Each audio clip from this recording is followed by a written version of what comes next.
السلام علیکم ورحمۃ اللہ وبرکاتہ۔ شب برأت کے بہت زیادہ فضائل و برکات ہیں۔ حضرت سیدتنا عائشہ صدیقہ رضی اللہ تعالی عنہا سے مروی ہے کہ نبی کریم رؤوف الرحیم صلی اللہ تعالی علیہ وسلم نے ارشاد فرمایا کہ اللہ تبارک و تعالی شعبان کی 15ویں شب کو تجلی فرماتا ہے، توبہ کرنے والوں کو بخش دیتا ہے اور رحمت طلب کرنے والوں پر رحم فرماتا ہے، اور عداوت والوں کو جس حال پر ہیں اسی پر چھوڑ دیتا ہے۔ حضرت سیدتنا عائشہ صدیقہ رضی اللہ تعالی عنہا سے مروی ہے کہ نبی کریم رؤوف الرحیم صلی اللہ تعالی علیہ وسلم نے ارشاد فرمایا کہ اللہ تبارک و تعالی شعبان المعظم کی 15ویں رات کو مرنے والوں کے نام اور لوگوں کا رزق اور اس سال حج کرنے والوں کے نام لکھ دیتا ہے۔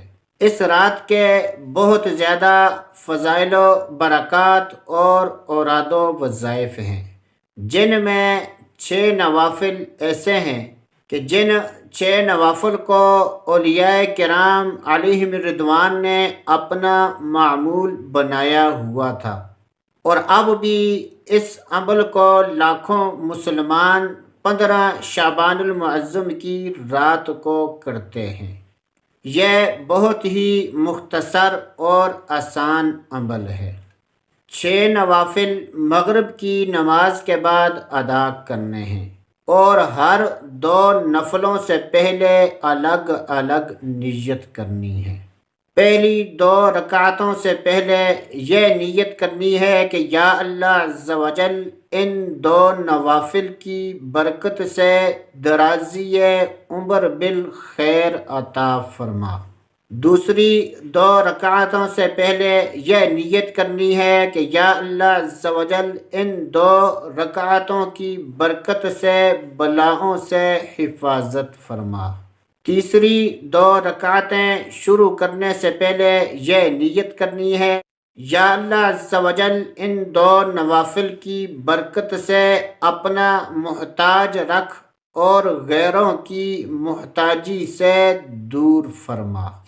یہ نوافل ادا کرنے کا کوئی خاص طریقہ نہیں، جس طریقے سے ہم عام روٹین میں نوافل ادا کرتے ہیں اسی طریقے سے ادا کرنے ہیں، لیکن ان نوافل میں فرق یہ ہے کہ ہر 2 نوافل کے بعد 21 مرتبہ سورۃ الاخلاص قل هو اللہ احد اللہ الصمد لم یلد ولم یولد ولم یکن لہ کفوا احد 21 مرتبہ سورۃ الاخلاص پڑھ لیں یا 1 مرتبہ سورہ یاسین پڑھ لیں، اور اس کے بعد اللہ تبارک و تعالیٰ کی بارگاہ میں دعا کریں۔ یہ نوافل 14 شعبان المعظم اور 15 شعبان المعظم کی جو درمیانی رات ہے، یعنی 14 شعبان المعظم ختم ہونے کے بعد مغرب کی نماز اور نوافل ادا کرنے کے بعد یہ 6 نوافل ادا کرنے ہیں۔ اللہ عز و جل سے دعا ہے کہ اللہ عز و جل ہمیں اس بابرکت رات میں زیادہ سے زیادہ عبادت کرنے کی توفیق عطا فرمائے۔